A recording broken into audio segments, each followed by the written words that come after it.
Who's afraid of the big bad bully? Chapter 1. Who's afraid of a big Bertha?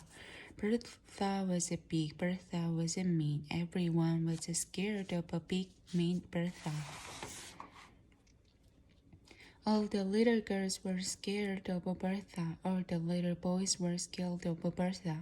Even some of the big boys were scared of Bertha. She was bigger than they were. When Bertha said jump, all the kids jumped.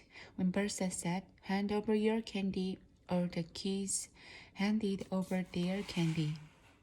Yes, everyone was scared of a big mean Bertha, but no one was more scared than Max. Max spent a lot of his time trying to avoid Big Bertha. He took the long way to school and the long way home. And he never ever walked down Dandelion Lane. That's where Bertha lived. But no matter where Max went, it seems that Bertha was always just one step behind him. I'm going to get you, Bertha called out from behind the old oak tree. I'm going to get you, she called out from behind Max's own father's car. And poor Max was sure that one day she would. Chapter 2. Bully Busters. You must learn to take care of yourself, Max's dad told him. Then he signed up Max for karate class.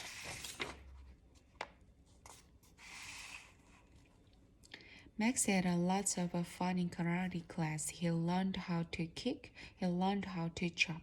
But the next time he saw Big Bertha, Max did exactly what he always did. He ran the other way.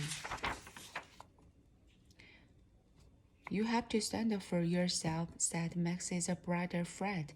Just to tell Bertha to leave you alone. But Max did not think that was a very good idea. I bet Bertha would leave me alone if I had a dog. Max told his mother a big dog. But Max's sister Lila was afraid of dogs, especially big ones. So the dog they finally got was not quite what Max had in mind. Max named his new dog Fang, but he knew he wasn't fooling anyone. Chapter 3. Oh, here she comes. Max walked Fang every day. Sometimes he walked Fang around the block. Sometimes he walked him to the park. And sometimes he walked him all the way to Main Street and back. But he never ever walked him down Dandelion Lane. In case you've forgotten, that's where Bertha lived.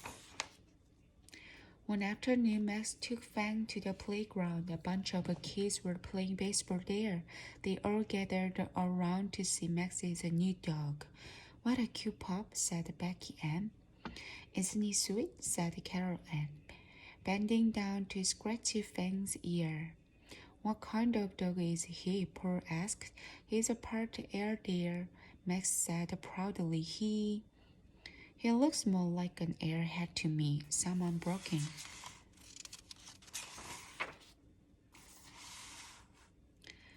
Max's heart skipped a bit as he recognized the big, mean voice. Slowly he turned around, and there, right behind him, was a big, mean Bertha. Uh-oh, thought the Max. Now I'm going to get it. But Bertha was already looking past him. Give me that ball, she said to Paul. Paul gave Bertha the ball. Max wanted to tell Bertha to leave Paul alone, but when he opened his mouth, not a single word came out. Give me that airhead dog, Bertha suddenly said to Max. I want to see if he's smart enough to catch the ball. Max wanted to give Bertha a high-flying karate kick, but somehow he knew he couldn't do it.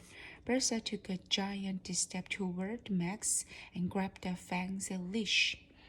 I guess you didn't hear me, she said in her biggest, meanest voice. Give me that dog.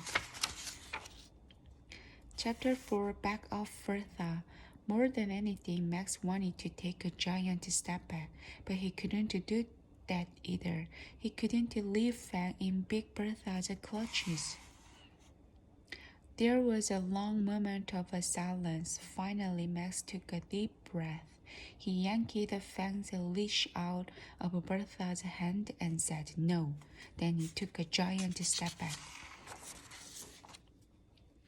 Bertha could hardly believe her ears. The little kid was actually standing up to her. Bertha stood there for a moment while she tried to figure out what to do next. At last she turned to Becky M. Give me that meat, she said.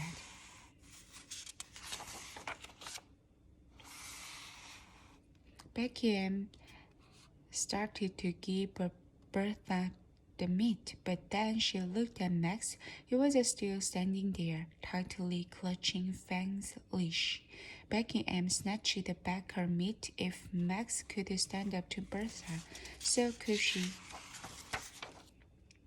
Bertha turned to Carol Ann. Carol Ann was busy tapping dirt off her shoe with a bat. Give me that bat, Bertha said. Carol Ann just looked at Bertha. She didn't even stop tapping. Bertha looked around at all the kids. They were all looking back at her. No one said a word. No one moved an inch. Bertha was the first to look away. She looked down at the ground, and there was a Fang. He looked up at her and wagged his tail. Woof, Fang said just before he licked Bertha's hand. Airhead, Bertha muttered under her breath, and with that she turned around and stomped off down the street.